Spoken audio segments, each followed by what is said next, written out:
चलिए आज हम लोग पढ़ने वाले हैं क्या? आवाज आ रही है कि नहीं आ रही है? आ रही है। चलो आज पढ़ने वाले हैं क्या?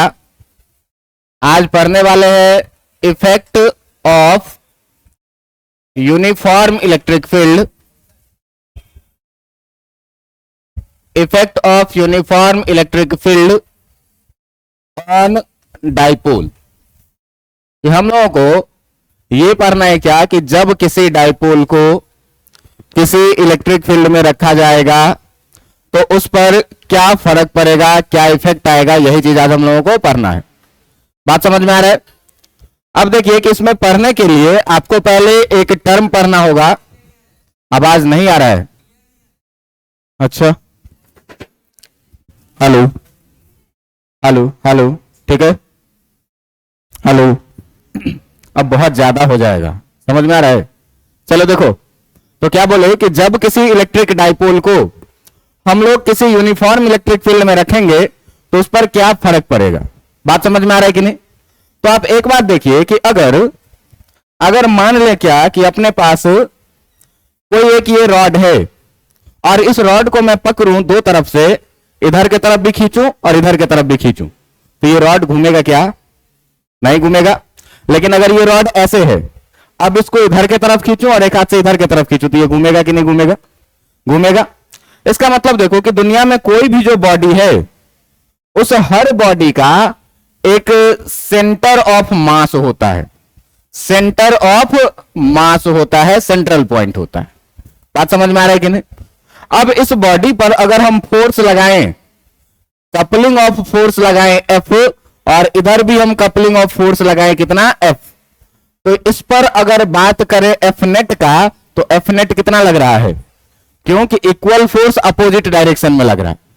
लेकिन ये बताओ कि ये रॉड अगर जो व्हाइट वाला तुमको दिख रहा है, इस फोर्स के वजह से ये रॉड घूमेगा कि नहीं घूमेगा? नहीं घूमेगा। क्यों नहीं घूमेगा? कि जो लगने वाला फोर्स है, वो लगने वाला फोर्स जब भी सेंटर से होकर के पास कर जाए, लगने वाला फोर्स जब भी सेंटर से होकर के पास कर जाए, तो कभी भी कोई भी बॉडी घूमेगा नहीं। लेकिन अगर इसी रॉड पर तुम ध्यान देना कि अगर इसी रॉड पर हम क्या करें, वही वाला रॉड है, इस रॉड का ये सेंट्रल पोजीशन हम मान लीजिए, और इस पर एक फोर्स लगा दे इधर के तरफ F और एक फोर्स लगा दे इधर के तरफ F। अब बताओ कि इस पर हम F नेट का अगर बात करें तो F नेट अभी भी कितना है? क्योंकि इस बॉडी पर इक्वल फोर्स लग रहा है और अपोजिट डायरेक्शन में लग रहा है, एक ऊपर की तरफ तो दूसरा। बात समझ में आ रहा है कि नहीं? लेकिन अब ये घूमेगा कि नहीं घूमेगा? घूमेगा। कैसे? तो भाई इधर फोर्स लगाएंगे तो ये इधर आएगा और इधर फोर्स लगाएंगे तो ये ऐसे घूमेगा। बात समझ में आ रहा है कि नहीं? तो देखिए कि फोर्स लगने से कोई भी बॉडी एक्सीलरेट होता है, लेकिन उसको घूमने के लिए जो फैक्टर जिम्मेदार होता है, उस फैक्टर को हम लोग क्या बोलते हैं? उस फैक्टर को हम लोग क्या बोलते हैं? टॉर्क बोलते हैं। बात समझ में आ रहा है कि नहीं? तो यहां पर अगर आप देखिए कि F नेट 0 है, लेकिन ये रॉड घूम भी नहीं रहा है, इसका मतलब इसका टॉर्नेट भी कितना है? 0। लेकिन अगर यहां पर हम बात करें तो यहां पर F नेट 0 है, लेकिन इस पर लगने वाला टॉर्नेट 0 नहीं है, क्योंकि ये बॉडी क्या हो रहा है? तो आपको सिंपल सा बात ये याद रखना है कि अगर लगने वाला फोर्स सेंटर ऑफ मास से या फिक्स पॉइंट से पास कर जाए, बात समझ में आ रहा है कि नहीं? अगर लगने वाला फोर्स सेंटर ऑफ मास से पास कर जाए तो कभी वो घूमेगा नहीं। बात समझ में आ रहा है कि नहीं? हर बॉडी का अपना अपना एक सेंटर ऑफ मास होता है। अगर आप इसको देखेंगे तो मान लीजिए कि ये पेन को हम अगर ऐसे रोटेट करवा के फेंके, बात समझ में आ रहा है कि नहीं? इस पेन को क्या करें? रोटेट करवा के फेंके, तो आप देखिएगा कि इसका एक बीच वाला पोर्शन के अबाउट ये घूम रहा होता है।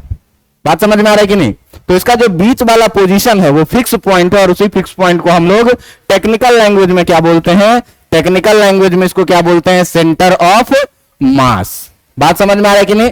और इस सेंटर ऑफ मास को आप लोकल लैंग्वेज में याद रखिएगा क्या कि ये कैसा पॉइंट रहेगा? फिक्स पॉइंट रहेगा, जिसके अबाउट कोई भी बॉडी रोटेट करेगा। तो अब सवाल ये उठता है क्या कि कोई भी बॉडी जो रोटेट करेगा तो टॉर्क लगेगा, और अगर टॉर्क लगेगा तो कितना लगेगा? इस बात का हम लोगों को क्या करना है? कैलकुलेशन करना है। तो देखो कि हम लोग अपने प्रैक्टिकल लाइफ में अगर देखें तो हम लोग अगर किसी भी बोल्ट को खोलते हैं तो उसके लिए हम लोग क्या करते हैं कि डिफरेंट टूल्स का यूज करते हैं। और ये टूल्स का एक रॉड निकला हुआ होता है जिसका लेंथ हम लोग मान लेंगे L, और इस L को हम लोग वेक्टर के जैसे कंसीडर करेंगे, जिसका डायरेक्शन होगा अवे फ्रॉम द L, इसको हम लोग वेक्टर L कंसीडर करेंगे। अब तुम बताओ कि इस रिंज को अगर कोई आदमी पकड़ के खींचे या तो इस डायरेक्शन में फोर्स लगाए या तो यहां से इस डायरेक्शन में फोर्स लगाए, तो कभी भी ये रिंज घूमेगा क्या? मैं बोल्ट लगाऊं और बोल्ट को ऐसे करके खींचूं या ऐसे करके धकेलूं, इससे इस बोल्ट पर कोई फर्क पड़ेगा क्या? ये घूमेगा क्या? नहीं घूमेगा। क्यों? कि अगर हम इसको खींच रहे हैं तो भी ये फोर्स, ये जो फिक्स पॉइंट है, इस फिक्स पॉइंट से होकर के क्या हो जा रहा है? पास कर रहा है। बात समझ में आ रही है कि नहीं? अगर हम इसको धकेल रहे हैं तो भी ये फोर्स कहां से पास कर रहा है? इसके फिक्स पॉइंट से होकर के पास कर रहा है। और अभी हम लोग देखें क्या कि जब भी फोर्स फिक्स पॉइंट से होकर के पास करेगा तो एफ नेट भी 0 होगा और टॉर्क नेट भी कितना होगा? बात समझ में आ रहा है कि नहीं? तो यहां पर अगर हम बात करेंगे टॉर्क का, तो टॉर्क कितना लगेगा? 0। बात समझ में आ रही है कि नहीं? लेकिन जरा सा देखिए कि यहीं पर मैं आपको बताया था कल भी और आज मैं फिर से बताता हूं कि अगर एक बोल्ट है और इस बोल्ट में ऐसे रिंज लगा हुआ है, इसका लेंथ है कितना? L। अब इस पर मैं क्या करूं कि इस L लेंथ के बोल्ट पर मैं ऐसे फोर्स लगाऊं। अब बताओ कि ये घूमेगा कि नहीं घूमेगा? घूमेगा। अब घूमेगा तो दो तरीके से घूमता है कि एक रिंज लगा के हम एक पार्टिकुलर डायरेक्शन में घुमाते हैं तो बोल्ट खुलता है, और एक पार्टिकुलर डायरेक्शन में घुमाते हैं तो बोल्ट टाइट होता है। तो खुलने का मतलब क्या कि ये बोल्ट बाहर की तरफ आएगा, और टाइट होने का मतलब क्या कि ये बोल्ट किधर जाएगा? अंदर की तरफ। तो तुमको अगर कभी तुम बोल्ट खोले हुए होगे तो ध्यान देना कि अगर क्लॉकवाइज घुमाते हैं तो अंदर जाता है। बात समझ में आ रहा है कि नहीं? और अगर एंटी क्लॉकवाइज घुमाते हैं तो किधर आता है? बाहर। लेकिन ध्यान दीजिएगा कि बोल्ट खोलने के लिए दो फैक्टर जिम्मेदार है। क्या? एक, हम फोर्स कितना लगा रहे हैं, बहुत टाइट बोल्ट है और हम कम फोर्स लगाएंगे तो ये खुलेगा नहीं। हम थोड़ा और फोर्स बढ़ाएंगे फिर भी नहीं खुलेगा, लेकिन एक समय के बाद क्या हो जाएगा? फोर्स बढ़ाएंगे तो खुल जाएगा। इसका मतलब क्या कि फोर्स जितना अधिक टॉर्क उतना अधिक। दूसरा चीज आप लोग ऑब्जर्व किए होइएगा कि रिंज का ये लेंथ जितना छोटा रहता है, किसी भी बोल्ट को खोलना उतना टफ होता है, उतना मेहनत करना पड़ता है। आप देखते होइएगा कभी कभी कि बहुत टाइट बोल्ट को खोलने के लिए कोई भी मिस्त्री क्या करता है, एक रिंज उसमें फिट करता है और अगर उससे नहीं खुल रहा होता है तो उसमें कोई रॉड अटैच करके और फिर उसका लेंथ बढ़ा करके तब खोलता है और खुल जाता है। बात समझ में आ रहा है कि नहीं? इसका मतलब क्या कि इस रॉड का लेंथ भी जितना अधिक होगा, इसका टॉर्क क्या होगा? उतना अधिक होगा। तो हम लोग यहां से दो चीजें ऑब्जर्व कर रहे हैं क्या कि इस पर लगने वाला जो टॉर्क है ये डायरेक्टली प्रोपोर्शनल है किसके? फोर्स के। और इस पर जो लगने वाला टॉर्क है वो डायरेक्टली प्रोपोर्शनल है किसके? आर्म लेंथ के। बात समझ में आ रहा है कि नहीं? अब इस दोनों को अगर आप मिलाइएगा तो टॉर्क प्रोपोर्शनल टू कितना मिलेगा? FL। और यहां से अगर आप इक्वल टू हटाइएगा, प्रोपोर्शनल के साइन को हटा के इक्वल टू लगाइएगा तो एक कांस्टेंट आता है 1 और उसको हम लोग FL बोलते हैं। बस ध्यान ये रखना है क्या कि फोर्स और लेंथ जो दोनों होना चाहिए, vector F and vector L जो होना चाहिए, ये दोनों एक दूसरे के परपेंडिकुलर होना चाहिए। बात समझ में आ रहा है कि नहीं? अब देखो कि यहां से अगर आपको टॉर्क याद रखना है सिंपल तो आप सीधे सीधे याद रखेंगे क्या कि टॉर्क इक्वल टू क्या होगा? टॉर्क इक्वल टू क्या होगा? फोर्स इनटू कौन सा? Perpendicular arm length. बात समझ में आ रहा है कि नहीं? Force into perpendicular arm length. Torque equal to लिखेंगे F इंटू L परपेंडिकुलर, या टॉर्क इक्वल टू लिखेंगे F परपेंडिकुलर इंटू कितना? L। इसका मतलब सिंपल एक ही बात याद रखना है कि फोर्स और आर्म लेंथ को मल्टीप्लाई करेंगे तो टॉर्क मिलेगा, लेकिन फोर्स और आर्म लेंथ कैसा होना चाहिए? एक दूसरे के परपेंडिकुलर होना चाहिए। इतनी बातें समझ में आ रही है कि नहीं? अब तुम्हारे मन में सवाल आ रहा होगा कि सर कोई गारंटी है कि हम फोर्स परपेंडिकुलर ही लगाए रिंज पे, है कि नहीं? हम कैसे भी लगा सकते हैं। तो अगर कैसे भी लगाएंगे तो ध्यान देना कि अगर ये बोल्ट है और इस बोल्ट से हम अगर फोर्स लगाए किस तरह से, तो हम यहां से फोर्स लगाएं कुछ इस तरीके से, ये है इसके L का डायरेक्शन, और हम यहां से फोर्स लगाएं कुछ इस तरह से, जो इसके L के साथ जो एंगल बना रहा है, ये कितना एंगल बना रहा है? थीटा। तो अब कैसे निकलेगा? ध्यान देना। तो फोर्स वेक्टर है और वेक्टर को हम लोग आराम से रिजोल्यूट करवा सकते हैं। कैसे रिजोल्यूट करवा सकते हैं? तो जिसके साथ थीटा लगा हुआ होगा उसके साथ कॉस थीटा, तो जिसके साथ थीटा लगा हुआ उसके साथ क्या लेंगे? एफ कॉस थीटा, और जिसके साथ थीटा नहीं लगा हुआ है उसके साथ क्या लेंगे, साइन थीटा। तो जिसके साथ थीटा नहीं लगा हुआ है वो क्या हो जाएगा, एफ साइन थीटा। कितनी बातें समझ में आ रही है कि नहीं। एक फोर्स था जो थीटा एंगल पे था, उसको मैंने दो कंपोनेंट में तोड़ा, एक एफ कॉस थीटा और एक, अब ध्यान से आप देखेंगे कि ये जो एफ कॉस थीटा है आपका, ये एफ कॉस थीटा वाला जो फोर्स है ये फिक्स पॉइंट से होकर के पास कर रहा है। तो फिक्स पॉइंट से होकर के पास कर रहा है, इसका मतलब एफ कॉस थीटा के कारण कोई टॉर्क नहीं होगा। बात समझ में आ रहा है कि नहीं। तो हम लोग यहां पर ये बात मेंशन करेंगे क्या, कि जो एफ कॉस थीटा है वो passes through fix point, fix point से होकर के ये क्या कर रहा है, पास कर रहा है। So there is no torque due to f cos theta, f cos theta के कारण कोई भी टॉर्क नहीं होगा। तो इस पर लगने वाला जो नेट टॉर्क होगा वो कितना होगा, तो हम लोग जानते हैं क्या कि टॉर्क बराबर जो होता है वो कितना होता है, एफ परपेंडिकुलर इंटू कितना, आर्म लेंथ एल। अगर इस आर्म लेंथ को हम एल बोल दें तो इस पर लगने वाला परपेंडिकुलर फोर्स कितना है, एफ साइन थीटा के बराबर में। अब आप ध्यान से देखिएगा कि अगर हम यहां से टॉर्क के बराबर में लिखें तो एफ परपेंडिकुलर है कितना, एफ साइन थीटा इंटू कितना, एल, और इसको टॉर्क इक्वल टू कितना लिखेंगे, एफ एल साइन थीटा। अब देखो कि यहां से सवाल उठता है ये कि अगर हम लोग वेक्टर में बात करें तो vector a cross vector b पढ़ते थे, कितना पढ़ते थे, ए बी साइन थीटा, या अगर हम इसी को vector B cross vector A लिखें तो भी कितना होगा, ए बी साइन थीटा। लेकिन हम लोग ये पढ़े हुए हैं क्या कि ए क्रॉस बी जो है वो कभी भी बी क्रॉस ए के इक्वल नहीं होता था। होता क्या था कि a cross b equal to minus b cross a, मतलब कि ए क्रॉस बी का और बी क्रॉस ए का डायरेक्शन जस्ट अपोजिट होता। बात समझ में आ रहा है कि नहीं। तो अब तुम ध्यान दो कि अगर हमको यहां पर एफ एल साइन थीटा है, एफ भी वेक्टर है एल भी वेक्टर है, तो इसको हम एफ क्रॉस एल लिखें कि एल क्रॉस एफ लिखें, यह हमारा सवाल फंस रहा है। तो अब यहां से आप ध्यान दीजिएगा क्या कि यहां अगर क्रॉस प्रोडक्ट आपको लिखना है तो क्रॉस प्रोडक्ट लिखने के लिए आप यूज करेंगे किसका, राइट हैंड थंब रूल का। राइट हैंड थंब रूल का कैसे, कि अगर मान लो इस रॉड को हम पकड़ के ऐसे घुमाएंगे इधर की तरफ, तो रॉड का एडवांसमेंट किधर की तरफ होगा, बाहर की तरफ। तो बाहर की तरफ अगर एडवांसमेंट होगा तो हम हाथ को किधर से किधर घुमा रहे हैं, एल से एफ के तरफ। बात समझ में आ रहा है कि नहीं। तो जिधर से जिधर के तरफ घुमाएंगे उसी का प्रोडक्ट लिखेंगे। ध्यान देना क्या कि अगर ये बोल्ट है और यहां से मैंने रिंज लगा दिया और फोर्स में लगाऊंगा इस डायरेक्शन में और लेंथ है मेरा इस डायरेक्शन में, ध्यान देना कि अगर मैं इसको ऐसे घुमाऊंगा तो ये बोल्ट किधर की तरफ आएगा, बाहर की तरफ। अगर मैं इस तरफ से इसको घुमाऊंगा ये एंटी क्लॉकवाइज घूमेगा, तो एंटी क्लॉकवाइज घूमेगा तो ये किधर की तरफ आएगा, बाहर की तरफ। बात समझ में आ रहा है कि नहीं। तो जब बाहर की तरफ आएगा तो मेरा 4 उंगली किधर से जा रहा है, एल से एफ की तरफ। बात समझ में आ रहा है कि नहीं। तो इस केस में जो हम लोग टॉर्क लिखेंगे, इस केस में जो हम लोग टॉर्क लिखेंगे वो कितना लिखेंगे, एल क्रॉस एफ। लेकिन अगर ये बोल्ट है और इस बोल्ट में मैं फोर्स लगा दूं इधर और लेंथ है अपना इस डायरेक्शन में, अब देखना कि इसको अगर ऐसे घुमाएंगे तो ये बोल्ट क्या होगा, टाइट होगा, और टाइट होगा तो स्क्रू किधर जाएगा, अंदर की तरफ। तो मेरा हाथ किधर से किधर जा रहा है, एल से एफ की तरफ। तो इस केस में भी जो हम लोग टॉर्क लिखेंगे वो कितना लिखेंगे, एल क्रॉस एफ लिखेंगे। तो ये बात आप इंपॉर्टेंट में ध्यान रखिएगा कि एफ एल साइन थीटा को हम एफ क्रॉस एल भी लिख सकते हैं, एल क्रॉस एफ भी लिख सकते हैं। लेकिन टॉर्क के केस में हम चाहे एंटी क्लॉकवाइज घुमाएं तो एंटी क्लॉकवाइज घुमाएंगे तो ये स्क्रू बाहर आएगा, खुलेगा। बाहर आएगा तो मेरा अंगूठा अगर बाहर आ रहा है तो 4 उंगली किधर से किधर मूव कर रहा है, एल से एफ की तरफ। तो एल से एफ की तरफ मूव कर रहा है तो कितना लिखेंगे, एल क्रॉस।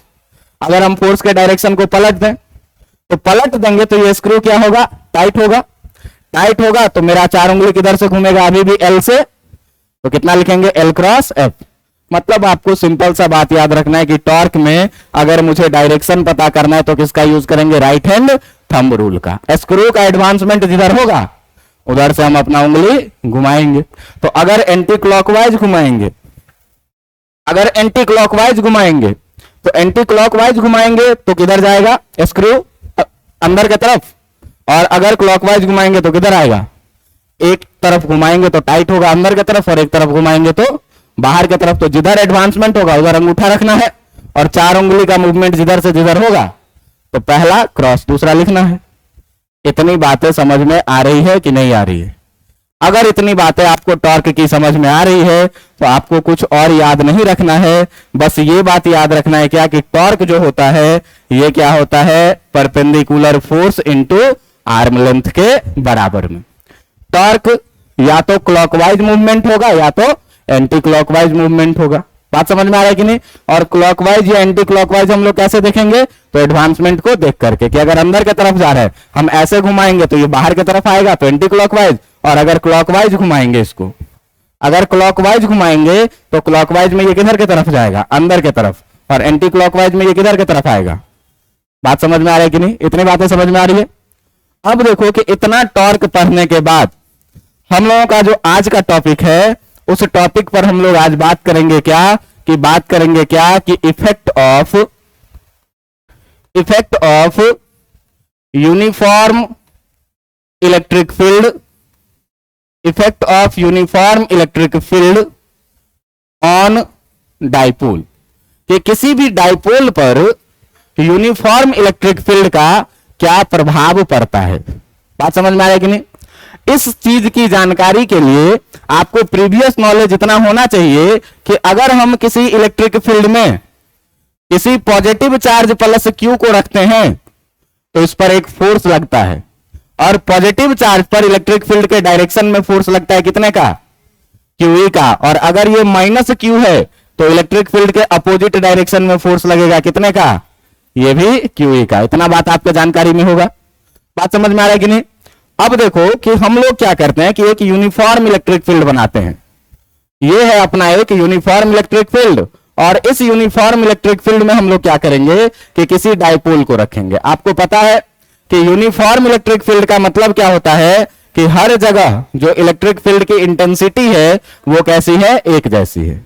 बात समझ में आ रही है कि नहीं? ये अपना क्या है, एक यूनिफॉर्म इलेक्ट्रिक फील्ड है जिसकी इंटेंसिटी है कितनी, ई। बात समझ में आ रहा है? अब इस यूनिफॉर्म इलेक्ट्रिक फील्ड में हम लोग क्या कर रहे हैं कि एक माइनस क्यू चार्ज यहां रख रहे हैं और एक प्लस क्यू चार्ज यहां रख रहे हैं, इस तरह से कि इस दोनों के बीच का जो डिस्टेंस है वो बहुत छोटा डिस्टेंस है, और ये बहुत छोटा डिस्टेंस है भाई, तो इसके सेंटर को हम लोग मान लेते हैं O, और यहां से यहां तक का लेंथ भी L, और यहां से यहां तक का भी लेंथ कितना। देखिए तो आप एक यूनिफॉर्म इलेक्ट्रिक फील्ड में एक डाइपोल रखा हुआ है कि नहीं रखा हुआ है, रखा हुआ है। Minus Q plus Q equal and opposite charge separated by a very small distance 2L। इतनी बातें समझ में आ रही है? अब देखो भाई कि अगर ये डाइपोल है तो इस डाइपोल का अगर तुम डाइपोल मोमेंट का बात करोगे तो तुम बहुत आसानी से कहोगे कि डाइपोल मोमेंट के साथ जो इसका डायरेक्शन होता है वो किधर होता है, नेगेटिव से पॉजिटिव के तरफ। ये है डाइपोल मोमेंट का डायरेक्शन, किधर, नेगेटिव से पॉजिटिव की तरफ। आप देखिए कि इस डायग्राम में हम लोगों ने किया क्या है। इस डायग्राम में हम लोगों ने केवल इतना काम किया है क्या, कि माना है कि एक यूनिफॉर्म इलेक्ट्रिक फील्ड है, let an electric dipole, let an electric dipole made up of charge plus q and minus q separated by a distance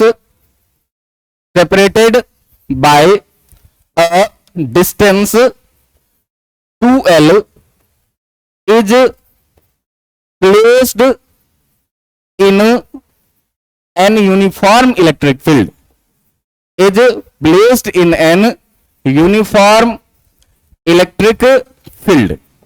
और ये इलेक्ट्रिक फील्ड कितना है, ये इलेक्ट्रिक फील्ड कितना है, E। क्या माने हैं कि एक डाइपोल है जो माइनस क्यू और प्लस क्यू से बना हुआ है, दोनों के बीच का सेपरेशन डिस्टेंस कितना है, 2L है, और ये डाइपोल एक यूनिफॉर्म इलेक्ट्रिक फील्ड E में क्या है, रखा हुआ है। और इस तरह से रखा हुआ है, इस तरह से रखा हुआ है क्या, कि such that the angle between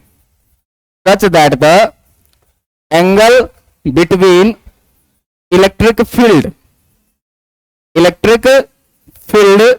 E and dipole moment P and dipole moment, आपको याद होगा कि डाइपोल मोमेंट वेक्टर है कि स्केलर है, डाइपोल मोमेंट P इज कितना, थीटा।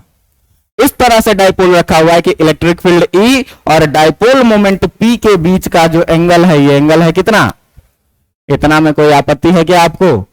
इतना में मेरे ख्याल से आपको कोई आपत्ति नहीं होगा। अब आप बताइए कि इस डाइपोल को छोड़िए, आप ये बताइए इस डाइपोल को छोड़िए थोड़ा देर के लिए, इस पॉजिटिव चार्ज को खाली देखिए।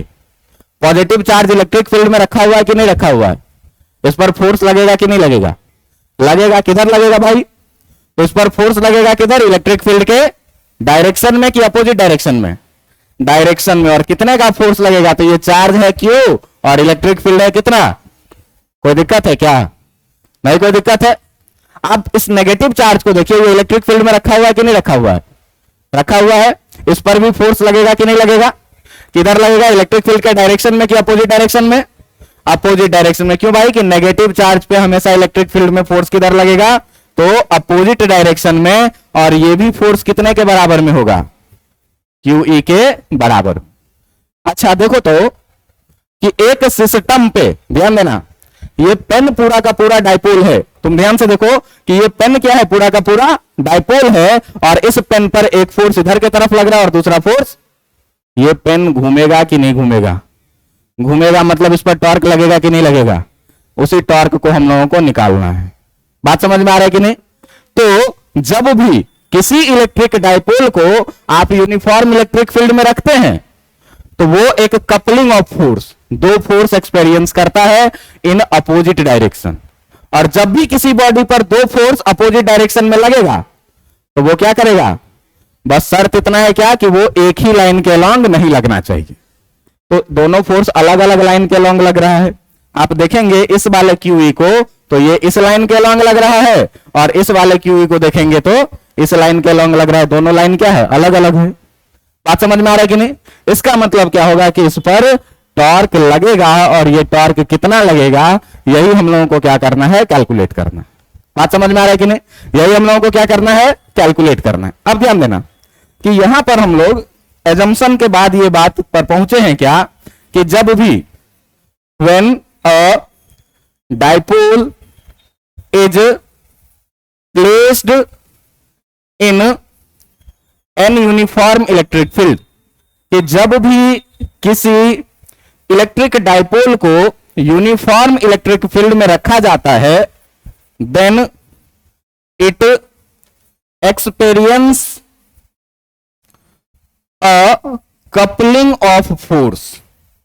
Experience a coupling of force, ये क्या कर रहा है, एक फोर्स का कपल एक्सपीरियंस कर रहा है।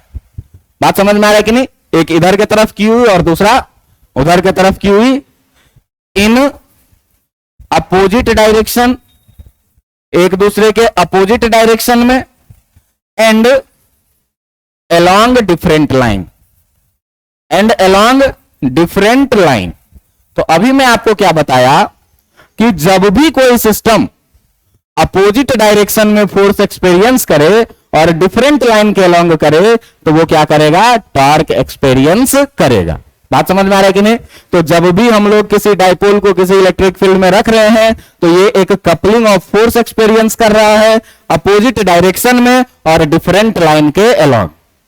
इसका मतलब क्या हुआ, इसका मतलब क्या हुआ कि हेंस द डाइपोल एक्सपीरियंस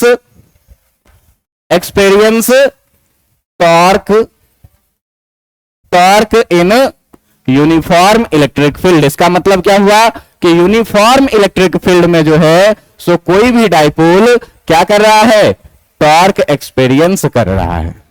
और यही टॉर्क हम लोगों को क्या करना है, कैलकुलेट करना। बात समझ में आई कि नहीं? एक बार देख लो कि फ्रेश में अपना डायग्राम कैसा था।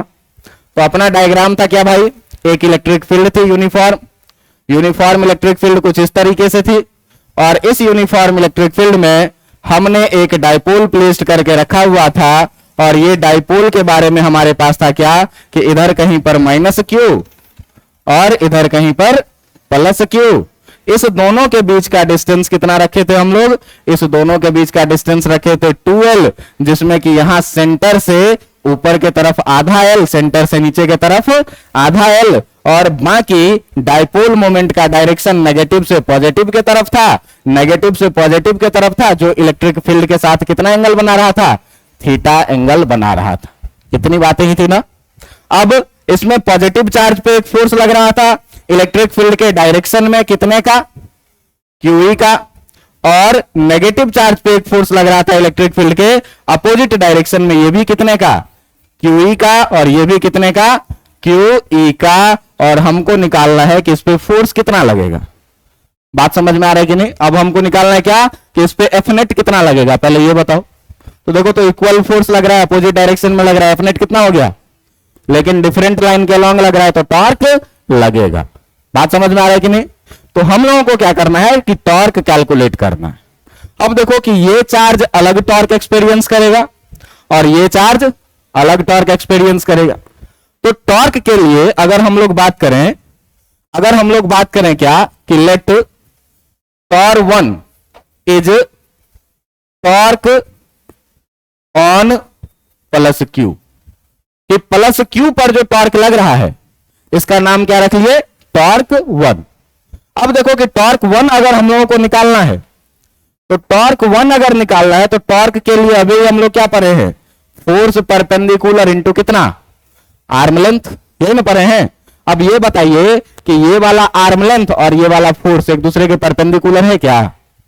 परपेंडिकुलर तो नहीं है। तो अपना काम क्या बनता है कि या तो फोर्स को घुमा के परपेंडिकुलर कर ले या तो लेंथ को घुमा के परपेंडिकुलर कर ले।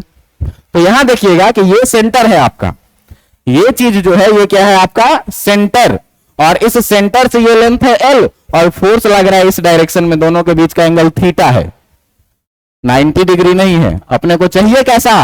परपेंडिकुलर लेंथ चाहिए। बात समझ में आ रहा है कि नहीं? तो ये हम लिखते थे, या इसी टॉर्क 1 को हम लोग फोर्स इंटू लेंथ परपेंडिकुलर भी लिख सकते थे। आपको बोले थे कि नहीं कि फोर्स और लेंथ क्या होना चाहिए? म्यूचुअली परपेंडिकुलर होना चाहिए टॉर्क निकालने के लिए। अब देखो यहां परपेंडिकुलर है नहीं, तो इस फोर्स के परपेंडिकुलर लेंथ कौन सा है? इस लेंथ पर जरा सा अगर हम लोग ध्यान दें तो ये लेंथ परपेंडिकुलर कौन सा है? ये वाला। फोर्स के परपेंडिकुलर लेंथ कौन सा है? ये वाला। अब देखो कि इस लेंथ को निकालने के लिए हम दो तरीके को अपना सकते हैं। एक लेंथ जिसके साथ थीटा लगा है, कॉस थीटा नहीं लगा है, साइन थीटा कर सकते हैं। तो आप देखेंगे कि लेंथ का horizontal component L cos theta होगा और इसका जो वर्टिकल कंपोनेंट हो जाएगा ये कितना हो जाएगा? L sin theta. लेकिन कुछ लोग कहेंगे कि हमको वेक्टर नहीं बुझाया, तो नहीं बुझाया तो तुम थोड़ा देर के लिए क्या करो कि इस परपेंडिकुलर लेंथ को मान लो कितना? x है। और इस ट्रायंगल में देखो जरा सा कि अगर हम साइन थीटा लिखेंगे तो साइन थीटा क्या लिखते हो? P/H लिखते हो कि नहीं लिखते हो? तो थीटा के सामने वाला परपेंडिकुलर कितना है और इसका हाइपोटेन्यूज कितना है? बात समझ में आ रहा है कि नहीं? हाइपोटेन्यूज क्या होता है? राइट एंगल के सामने वाला जो साइड होता है वो हाइपोटेन्यूज होता है, जिसका लेंथ है कितना? L को इधर ले आओगे तो x इक्वल टू कितना आ जाएगा? L साइन, अब वेक्टर घुमा के रखिए तो भी L साइन थीटा और x मान के कीजिए तो भी। बात समझ में आ रहा है कि नहीं? अब देखो कि अगर हमको टॉर्क निकालना है भाई, तो टॉर्क 1 जो आएगा फोर्स कितने का लग रहा है? QE के बराबर में, और L परपेंडिकुलर कितना आया है? L साइन थीटा के बराबर में। इसका मतलब कि जो टॉर्क 1 का वैल्यू आया वो कितना? QEL साइन थीटा के बराबर। जरा सा देखो कि अगर ये फोर्स हम इधर लगाएंगे तो ये डाइपोल घूमेगा किधर? नीचे के तरफ कि ऊपर के तरफ? ये ध्यान देना, ये है तुम्हारा डाइपोल और इस पे फोर्स लग रहा है इधर के तरफ, खींच रहे हैं हम। तो जब इस डाइपोल को खींचेंगे तो ये किधर घूमेगा? नीचे के तरफ। और ये जो नीचे के तरफ घूमेगा ये डायरेक्शन कैसा है? क्लॉकवाइज की एंटी क्लॉकवाइज? क्लॉकवाइज डायरेक्शन है। इसका मतलब कि ये जो डाइपोल आपका घूमेगा ये किस डायरेक्शन में घूमेगा? ये किस डायरेक्शन में घूमेगा? क्लॉकवाइज डायरेक्शन में घूमेगा। बात समझ में आ रहा है कि नहीं? डायरेक्शन का जिक्र क्यों किया सर? तो अभी पीछे आप देखिए कि टॉर्क जो डिफाइंड है वो क्रॉस प्रोडक्ट में डिफाइंड है, और आपको याद होगा कि क्रॉस प्रोडक्ट का जो रिजल्ट आता है वो भी क्या होता है? और हर वेक्टर का अपना एक पार्टिकुलर डायरेक्शन होता है। बात समझ में आ रही है कि नहीं? तो टॉर्क कैसा क्वांटिटी है? अगर कोई आदमी पूछे कि टॉर्क कैसा क्वांटिटी है, तो टॉर्क के बारे में हम लोग क्या बोलेंगे? Vector quantity. और कोई पूछे कि यूनिट क्या होगा, तो यूनिट फोर्स है न्यूटन और लेंथ है तो क्या? मीटर। यानी कि इसका अगर हम लोग यूनिट का बात करेंगे तो यूनिट क्या हो जाएगा? Newton metre. बात समझ में आ रही है कि नहीं? तो पहले Q1 के कारण जो हम लोगों ने टॉर्क देखा, ये टॉर्क कितना देखा कि जो टॉर1 आ रहा है वो QE साइन थीटा के बराबर में आ रहा है। और किस डायरेक्शन में? Clockwise direction. किसी एक को घुमा करके परपेंडिकुलर कर लेंगे तो दो तरीका है कि या तो लेंथ घुमा दीजिए या तो फोर्स घुमा दीजिए। अरे दो चीज को परपेंडिकुलर करना है तो किसी एक को घुमाना पड़ेगा ना। तो किसी एक को हम घुमा सकते हैं, तो हमको यहाँ एल घुमाना ज्यादा आसान लगा है। फोर्स इलेक्ट्रिक फील्ड के डायरेक्शन में ही है तो क्यों इसको छेड़छाड़ करेंगे? लेंथ नहीं है डायरेक्शन में तो इसको घुमा के डायरेक्शन में ले आएंगे परपेंडिकुलर करने के लिए। या फोर्स को भी आप घुमा सकते हो, उससे कोई फर्क नहीं पड़ेगा, लेकिन फोर्स को घुमाने के लिए लंबा चौड़ा ज्योमेट्री लेना पड़ेगा। देखना चाहोगे? देखो इसको थोड़ा सा एक्सटेंड कर दो। एक्सटेंड कर दिए, कोई दिक्कत है तुमको? नहीं कोई दिक्कत। अगर गणित आता होगा तो तुमको पता है कि ये एंगल अगर थीटा होगा तो ये भी एंगल कितना होगा? थीटा होगा। अब फोर्स को घुमाओ, जिसके साथ थीटा लगा है QE cos थीटा, जिसके साथ नहीं लगा है QE, L ऐसे ही रह जाएगा। L into QE sine theta करोगे, L इंटू QE, बात बराबर पड़ेगा। बात समझ में आ रहा है कि नहीं? तो इसीलिए ज्यादा टेंशन लेने की जरूरत नहीं है। बात समझ में आ रहा है ना? किसी एक को आप घुमा सकते हैं। इतनी बातें समझ में आ गई कि नहीं? तो हम प्लस Q पर कितना टॉर्क लग रहा है ये निकाल लिए। माइनस Q पर भी देखो कि ये ऐसे रखा हुआ है, इसको खींचेंगे तो ये सीधा होगा कि नहीं होगा? ये घूमेगा, इस पर भी टॉर्क लगेगा। अब इस टॉर्क को हम लोग क्या मान लेते हैं? हम लोग मान लेते हैं क्या कि लेट टॉर्क2 is torque experienced by minus Q, कि माइनस Q के कारण जो टॉर्क एक्सपीरियंस किया गया वो कितना है? टॉर्क2। फिर से अगर हमको टॉर्क2 लिखना है तो टॉर्क2 इक्वल टू क्या लिखेंगे? Force perpendicular into arm length. या टॉर्क2 को अगर लिखना है तो फोर्स इंटू कितना? Perpendicular length. यही टॉर्क का डेफिनेशन है। अब ध्यान देना कि यहां पर फोर्स कितना लग रहा है? QE। और ये लेंथ अगर तुम ध्यान से देखोगे तो ये एंगल अगर थीटा है तो इसका वर्टिकल अपोजिट एंगल ये भी कितना हो जाएगा? और यहां फोर्स के परपेंडिकुलर अगर हम लेंथ का बात करेंगे तो यहां पर जो फोर्स के परपेंडिकुलर लेंथ होगा ये कौन सा लेंथ होगा? ये वाला। फोर्स के परपेंडिकुलर लेंथ कौन सा होगा? यहां से यहां तक L है तो ये लेंथ हमको निकालना है। जिस तरीके से वहां पर L sin थीटा निकाले हैं वहां से इसको भी घुमा देंगे, जिसके साथ थीटा लगा है cos थीटा, जिसके साथ नहीं लगा है, और हमको यही वाला चाहिए। इसका मतलब ये भी लेंथ कितना हो जाएगा? L sin थीटा के बराबर में। अब देखो कि अगर हमको टॉर्क लिखना है तो अगर हमको टॉर2 लिखना है तो फोर्स के जगह पर है कितना? और L परपेंडिकुलर है कितना? L sin theta. मतलब कि टॉर2 भी जो निकल के आ जाएगा ये कितना निकल के आएगा? QEL sin थीटा के बराबर। बात समझ में आ रहा है कि नहीं? अब जरा सा ध्यान दीजिएगा कि ये जो दूसरे पर जो टॉर्क लग रहा है ये क्लॉकवाइज लग रहा है कि एंटी क्लॉकवाइज लग रहा है? तो ध्यान देना कि अगर ये टॉर्क है, ये है अपना डायपोल, और इस पर फोर्स लगाएंगे तो ये ऐसे घूमेगा। ये कौन सा डायरेक्शन है? क्लॉकवाइज की एंटी क्लॉकवाइज? ऐसे घूम रहा है, ये क्लॉकवाइज ही है। देखो यहां पर ऐसे घूम रहा था तो यहां पर कैसे घूम रहा है? यहां पर भी एक ऐसा डायरेक्शन है और यहां पर भी एक ऐसा डायरेक्शन है। बात समझ में आ रहा है कि नहीं? मतलब कि यहां पर भी अगर हम डायरेक्शन का बात करें तो ये भी डायरेक्शन कैसा है? ये भी डायरेक्शन कैसा है? क्लॉकवाइज। अब इस दोनों टॉर1 और टॉर2 का जो रिजल्टेंट होगा वही क्या होगा? नेट टॉर्क होगा। बात समझ में आ रहा है कि नहीं? कि जो पहला वाला टॉर्क द रिजल्टेंट ऑफ टॉर1 एंड टॉर2 विल द नेट टॉर्क। टॉर1 और टॉर2 का जो रिजल्टेंट होगा वही क्या होगा? नेट टॉर्क होगा। अब ध्यान देना, रिजल्टेंट का बात आ गया। अब रिजल्टेंट का बात आ गया तो अपने पास दो तीन चीजें दिमाग में घूमती है। पहला बात, सेम डायरेक्शन में रहे तो जोड़ देंगे, अपोजिट डायरेक्शन में रहे तो। दूसरा बात, अगर थीटा का वैल्यू पता रहता तो डायरेक्ट पैरेललोग्राम लॉ लगा सकते थे। थीटा का वैल्यू भी नहीं पता है। बात समझ में आ रहा है कि नहीं? अगर थीटा का वैल्यू नहीं पता रहता तो रिजोल्यूट करवा करके कुछ करते। लेकिन अच्छी बात यह है देखो कि टॉर 2 का डायरेक्शन कैसा और टॉर 1 का डायरेक्शन कैसा, दोनों सेम डायरेक्शन में है कि नहीं है? दोनों सेम डायरेक्शन में, तो डायरेक्ट क्या करेंगे, जोड़ देंगे। बात समझ में आ रहा है कि नहीं? तो दोनों सेम डायरेक्शन में है, तो हम लोग यहां पर लिखेंगे क्या कि since tau 1 and tau 2 both are in same direction, दोनों का दोनों किस में है, सेम डायरेक्शन में है। कैसा डायरेक्शन है, क्लॉकवाइज। तो भाई जब सेम डायरेक्शन में है तो हम लोग सीधे क्या करेंगे, tau net equal to tau 1 plus कितना, टॉर 1 का वैल्यू कितना आया है, QEL साइन थीटा। टॉर 2 का भी वैल्यू कितना आया है, QEL साइन थीटा। अब जब दोनों को आप ऐड करिएगा तो आपको निकल के क्या आएगा, tau net equal to 2QEL sine theta के बराबर। बात समझ में आ रहा है कि नहीं?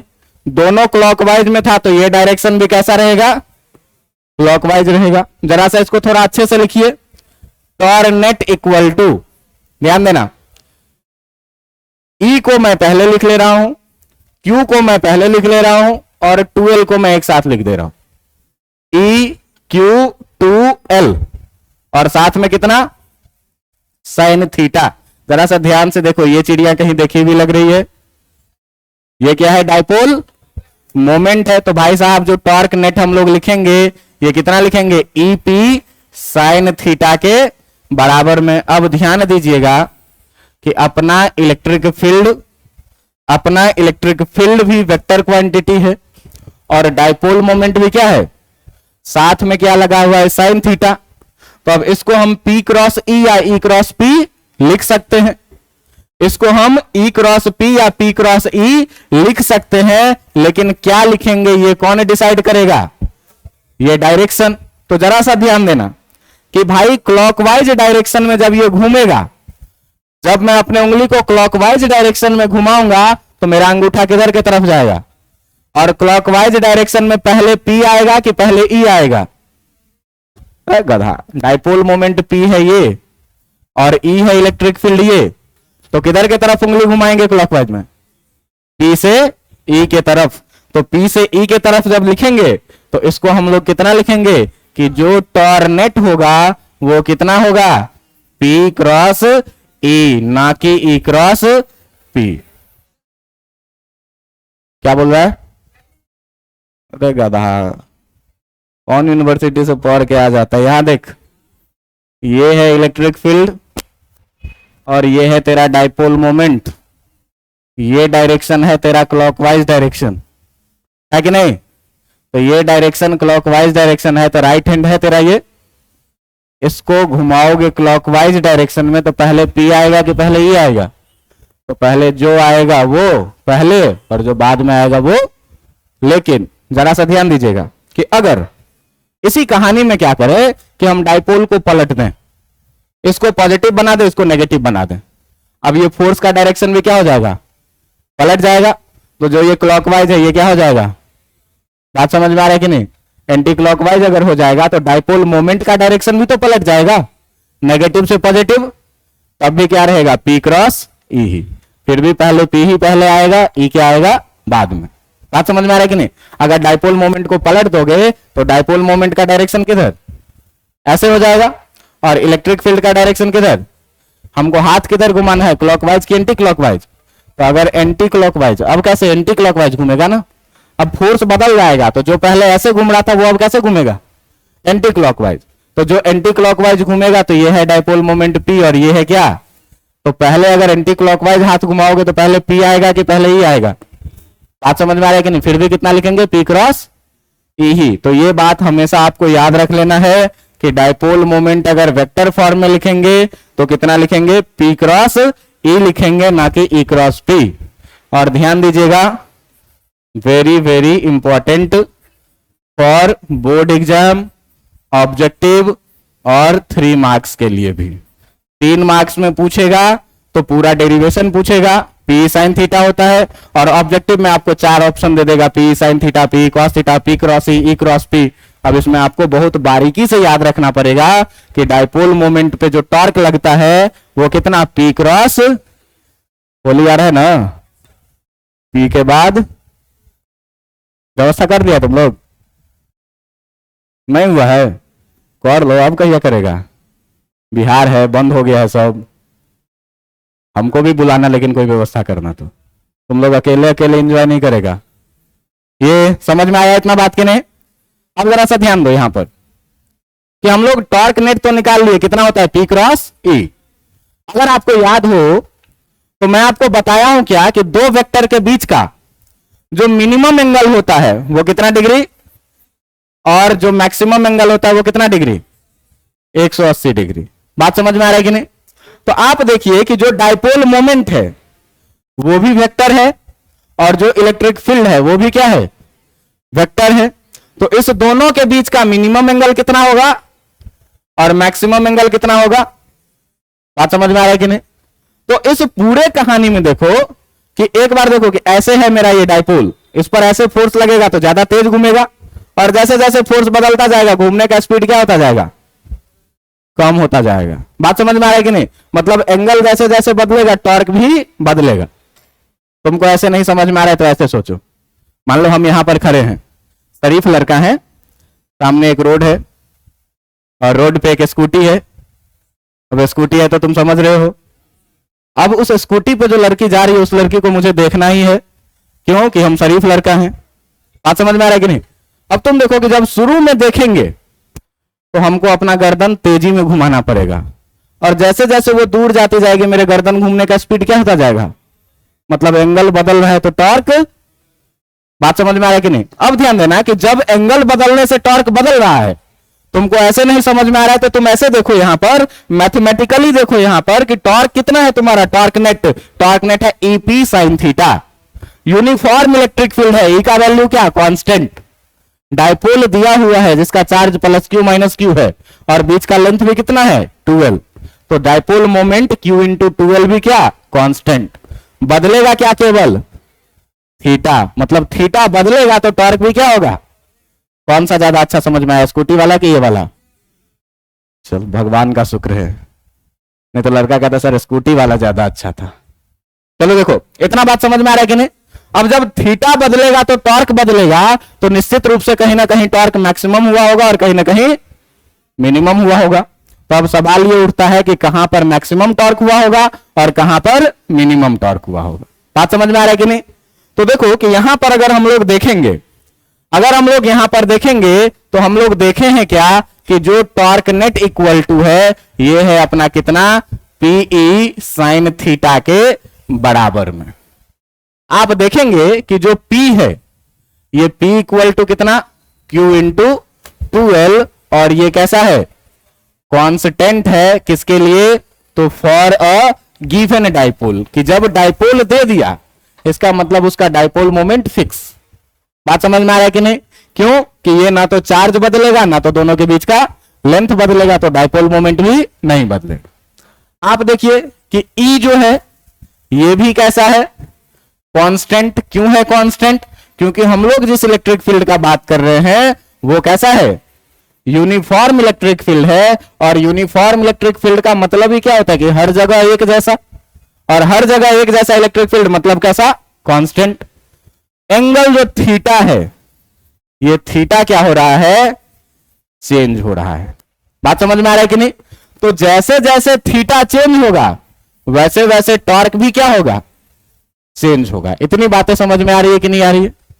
अब ध्यान देना कि अगर हमको कभी कैलकुलेशन करना पड़े किसके लिए, तो for maximum torque, for maximum torque, कि अगर हम लोगों को बात करना पड़े किसके लिए, मैक्सिमम टॉर्क के लिए, किस पे, तो ऑन डाइपोल, की किसी भी डाइपोल पे मैक्सिमम टॉर्क कितने का लगेगा। तो ध्यान देना कि अगर टॉर्क का हम लोग बात कर रहे हैं तो टॉर्क कितना लिख रहे हैं, पीई साइन थीटा के बराबर। बात समझ में आ रहा है कि नहीं? भैया ये बात हम पीछे तुमको दिखा चुके हैं कि डाइपोल मोमेंट पी भी कांस्टेंट है और इलेक्ट्रिक फील्ड ए भी क्या है, कांस्टेंट। तो अगर हम टॉर्क के मैक्सिमम वैल्यू का बात करेंगे तो आप डाइपोल मोमेंट को नहीं बदल सकते, इलेक्ट्रिक फील्ड को नहीं बदल सकते, लेकिन थीटा को बदल सकते हैं। और जब साइन थीटा का वैल्यू मैक्सिमम होगा तो आपका टॉर्क भी क्या होगा। बात समझ में आ रही है कि नहीं। अब अगर तुम लोग 11th में थोड़ा सा ट्रिगो पढ़ा होगा तो ये देखा होगा क्या कि जो साइन थीटा का ग्राफ होता है कुछ इस तरह का है कि नहीं।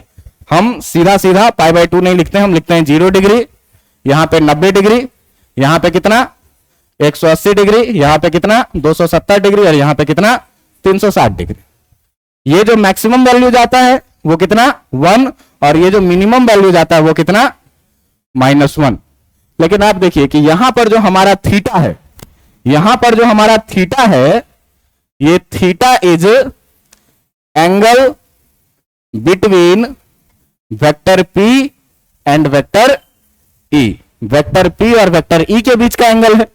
तो थीटा दो वेक्टर के बीच का एंगल है और हम लोग पीछे ये बात पढ़े हुए हैं कहीं पर कि दो वेक्टर के बीच का जो एंगल होता है वो मिनिमम कितना डिग्री और मैक्सिमम कितना 180 डिग्री। तो भैया इस साइन थीटा का वैल्यू में जो थीटा हम लोग देखेंगे वो थीटा कहां से कहां तक देखेंगे, वो थीटा केवल हम लोग देखेंगे कहां 0 से लेकर के 180 तक। 180 से बाद वाले का मेरा कोई काम। तो आप बताइए कि 0 से 180 में साइन थीटा का मैक्सिमम वैल्यू कितना पहुंचा है, 1 पहुंचा है। बात समझ में आ रहा है कि नहीं। तो मैक्सिमम वैल्यू 1 पहुंचा है भैया। तो साइन थीटा का जो मैक्सिमम वैल्यू होता है, साइन थीटा का जो मैक्सिमम वैल्यू होता है वो कितना और कितने पे, थीटा इक्वल टू कितने डिग्री पे, 90 डिग्री पे। इसका मतलब कि जब इलेक्ट्रिक फील्ड के परपेंडिकुलर रहेगा डाइपोल 90 डिग्री पे, 90 डिग्री पे होने का मतलब क्या हुआ, 90 डिग्री पे होने का मतलब हुआ ये कि ये जो अपना डाइपोल है ये ऐसा नहीं रहेगा, थीटा कितने पे रहेगा 90 डिग्री पे, एकदम डाइपोल सीधा खड़ा रहेगा इलेक्ट्रिक फील्ड में। तो टॉर्क कैसा होगा, मैक्सिमम। बात समझ में आ रहा है कि नहीं। तो मैक्सिमम होगा और मैक्सिमम होगा तो ये मैक्सिमम टॉर्क को कैसे कैलकुलेट करेंगे।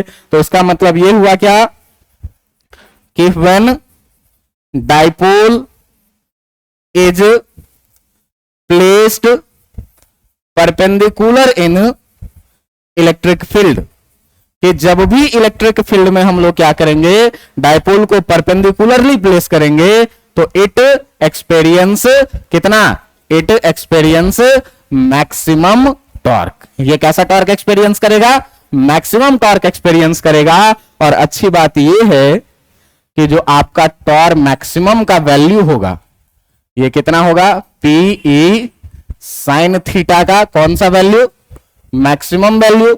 और साइन थीटा का जो मैक्सिमम वैल्यू होता है ये कितना होता है 1। इसका मतलब मैक्सिमम टॉर्क जो होगा वो किसके बराबर में होगा, P के बराबर। बात समझ में आया कि नहीं आया, बात समझ में आया कि नहीं। अब देखो कि आगे की कहानी, मिनिमम टॉर्क को जरा सा देखेंगे। अगर बात करें किसके लिए, for minimum torque on dipole, कि डाइपोल पे मिनिमम टॉर्क कितना लगेगा। तो भैया अगर टॉर्क मिनिमम होगा तो हम जानते हैं कि P नहीं बदलेगा, E नहीं बदलेगा, लेकिन साइन थीटा बदलेगा। तो अगर साइन थीटा का वैल्यू मिनिमम हो जाए तो टॉर्क भी कैसा हो जाएगा, और थीटा का वैल्यू 0 से 180 तक ही है अपने पास। तो 0 से 180 तक में साइन थीटा का मिनिमम वैल्यू कितना है 0, -1 नहीं, -1 270 पे जाके होता है। कितना वैल्यू है 0। तो मैथमेटिक्स में मिनिमम वैल्यू कितना होता है -1, लेकिन फिजिक्स में हम लोग वेक्टर चीजों के बीच का ही एंगल डिस्कस करते हैं। तो फिजिक्स में जब भी आप साइन थीटा का मिनिमम वैल्यू का डिस्कशन करेंगे तो 99% जगहों पर 0 लेना पड़ेगा। क्यों कि हमेशा हम लोग एंगल का बात करते रहते हैं दो वेक्टर के बीच का, और दो वेक्टर के बीच का मिनिमम एंगल कितना 0 और मैक्सिमम कितना। तो 0 पर भी 0, 180 पर भी 0 और 90 पे कितना, तो मैक्सिमम वैल्यू 1 90 डिग्री पे और मिनिमम वैल्यू कितने पे 0 डिग्री पे और 180 डिग्री पे। बात समझ में आ रहा है कि नहीं।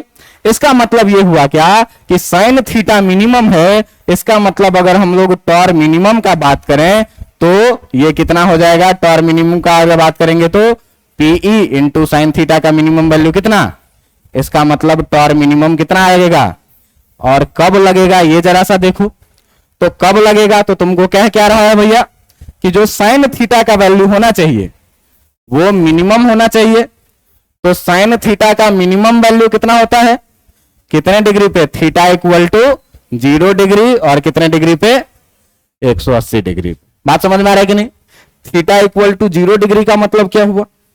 तो थीटा इक्वल टू 0 डिग्री का मतलब हुआ ये कि ये जो आपका डाइपोल है ये घूम के पूरा का पूरा सीधा हो जाए, या तो एक चक्कर पूरा लगा के पॉजिटिव इधर आ जाए और नेगेटिव इधर आ जाए। बात समझ में आ रहा है कि नहीं? ध्यान दीजिएगा कि आप डाइपोल मोमेंट को आप देखिए जरा सा, ये येलो वाला पेन को, अभी वाला डाइपोल है थीटा 0 डिग्री है कब, जब पॉजिटिव यहां पे और नेगेटिव यहां पे, और इसको घुमा करके जब पूरा का पूरा ऐसे ले जाएंगे, अब ये नेगेटिव चला जाएगा वहां और पॉजिटिव आ जाएगा इसके अपोजिट में। तो जब भी डाइपोल मोमेंट के बीच का और इलेक्ट्रिक फील्ड के बीच का एंगल रहेगा कितना डिग्री, 0 डिग्री या 180 डिग्री, उस समय में इस पर कोई टॉर्क नहीं लगेगा। बात समझ में आ रहा है कि नहीं? अब जब टॉर्क नहीं लगेगा भाई, तो टॉर्क नहीं लगेगा भाई, तो कब नहीं लगेगा? तो इस चीज को हम लोग 2 लाइन में मेंशन करेंगे, और मेंशन करेंगे क्या कि इसका मतलब ये हुआ कि इसका मतलब ये हुआ क्या कि if dipole is placed along electric field, कि अगर इलेक्ट्रिक फील्ड के अलोंग डाइपोल को रखा गया है तो there is no torque experience by it. अब डाइपोल कोई टॉर्क एक्सपीरियंस नहीं करेगा। अब सवाल ये उठता है कि जब टॉर्क एक्सपीरियंस नहीं करेगा इसका मतलब ये घूमेगा नहीं। लेकिन ध्यान देना कि थीटा इक्वल टू केवल 0 डिग्री और 180 डिग्री पर ये क्या करेगा, टॉर्क एक्सपीरियंस नहीं करेगा। लेकिन जरा सा ध्यान से देखना कि जब ये 90 से घूम के 0 पर आएगा तो यहां तक तो ये टॉर्क एक्सपीरियंस किया है, घूमने में इसमें काइनेटिक एनर्जी स्टोर हुई है कि नहीं हुई है। जब 0 पे ये आ जाएगा तो ये टॉर्क एक्सपीरियंस नहीं करेगा, लेकिन काइनेटिक एनर्जी के कारण ये तुरंत क्या करेगा, अपना एंगल चेंज कर लेगा। अब टॉर्क फिर एक्सपीरियंस करने लगा, तो टॉर्क एक्सपीरियंस किया, लेकिन टॉर्क 0 हो गया, लेकिन काइनेटिक एनर्जी के कारण फिर घूम गया, और जैसे ही घूमा फिर टॉर्क लगने लगा, फिर घूमने लगा, फिर 180 पे आया, फिर टॉर्क लगना क्या बंद, लेकिन काइनेटिक एनर्जी के कारण फिर थोड़ा ऊपर चला गया। बात समझ में आ रहा है कि नहीं? गाड़ी चला रहे होते हैं, अचानक से ब्रेक मारते हैं तो जहां मारते हैं वहीं पर रुक जाते हैं क्या? नहीं रुक जाते हैं, थोड़ा सा आगे चले जाते हैं कि नहीं? साइकिल में एक पैडल लगाओ और छोड़ दो, थोड़ा दूर जाते हो कि नहीं? कैसे गए? काइनेटिक एनर्जी उसमें है जो तुमको आगे लेके जा रही है। तो अगर ये यहां से यहां तक घूम के आया है तो उसमें काइनेटिक एनर्जी है। अब इस पर टॉर्क नहीं भी लगेगा फिर भी इसको ये थोड़ा घुमाएगा काइनेटिक एनर्जी, और जैसे ही थोड़ा घुमाया तो अब 0 डिग्री खत्म ना हो गया, अब तो टॉर्क लगेगा, अब इसको ये क्या करेगा, घुमाएगा। तो ये डाइपोल क्या होगा, इसमें लगातार घूमता रहेगा, कभी रुकेगा नहीं। बात समझ में आया कि नहीं आया? तो मैक्सिमम टॉर्क कितना लगेगा, पहले टॉर्क कितना लगेगा, P cross E, P sign theta के बराबर में। मैक्सिमम टॉर्क कितना होगा, तो मैक्सिमम टॉर्क जब 90 डिग्री पे रहेगा कितने के बराबर में, तो PE के बराबर में। और मिनिमम टॉर्क कितना लगेगा, 0, कब, जब थीटा इक्वल टू 0 डिग्री रहे और कितना रहे, 180 डिग्री। इसका मतलब कि या तो डाइपोल इलेक्ट्रिक फील्ड के डायरेक्शन में या तो अपोजिट डायरेक्शन। तो अलोंग द इलेक्ट्रिक फील्ड का मतलब क्या हुआ कि ये है अगर इलेक्ट्रिक फील्ड तो डाइपोल ऐसे रहेगा, प्लस माइनस। अब माइनस से प्लस वाला देखो तो ये हो गया dipole moment theta equal to कितना, 180 डिग्री। इलेक्ट्रिक फील्ड इधर, डाइपोल मोमेंट नेगेटिव से पॉजिटिव, और इलेक्ट्रिक फील्ड इधर, और यहां अगर रहेगा नेगेटिव यहां रहेगा पॉजिटिव, तो डाइपोल मोमेंट P हो गया नेगेटिव से पॉजिटिव।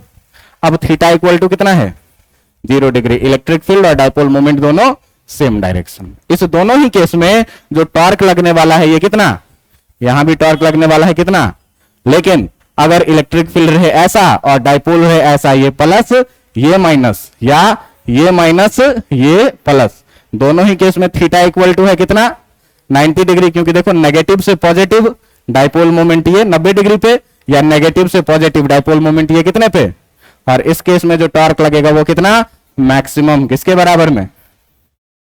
बात समझ में आया कि नहीं आया? इस तरीके से इलेक्ट्रिक डाइपोल का ये लेक्चर आज का समाप्त हो गया। अगले दिन हम लोग जब मिलेंगे तो अब अगले टॉपिक्स को स्टार्ट किया जाएगा। बात समझ में आ रहा है? उम्मीद आपसे इतना करूंगा कि आप लोग इतना पढ़ के आइएगा। बोर्ड के लिए ये टॉपिक आपका बहुत ही इंपॉर्टेंट है। ठीक है।